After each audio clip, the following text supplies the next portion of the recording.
കാടും മേടും കാട്ടാറുകളും താണ്ടി ശബരിമലയിലെത്തുന്ന തീർത്ഥാടകർക്ക് പൂക്കളും ചന്ദനവും ഭസ്മവും പ്രസാദമായി നൽകുന്നത് ഉൾവനങ്ങളിൽ നിന്നും ശേഖരിക്കുന്ന കൂവ ഇലയിലാണ്.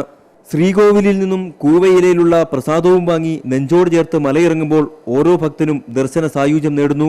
ഭഗവാന്റെ പ്രസാദപാത്രമായ കൂവയില പൂങ്കാവനത്തിലെ ഉൾക്കാടുകളിൽ നിന്നുമാണ് ശേഖരിക്കുന്നത്. പുലി, കരടി, കാട്ടുപോത്ത്, ആന, പാമ്പ് എന്നിവയുടെ ഭീഷണി മറികടന്നാണ് സന്നിധാനത്തേക്കാവശ്യമായ കൂവയില എത്തിക്കുന്നത്.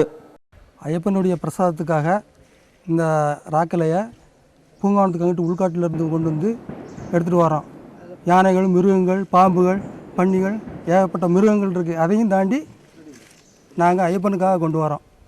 തമിഴ്നാട്ടിലെ തിരുവള്ളം സമുദായത്തിൽപ്പെട്ട 16 അംഗ സംഘമാണ് ഉൾക്കാടുകളിൽ നിന്ന് കൂവയില ശേഖരിക്കുന്നത്.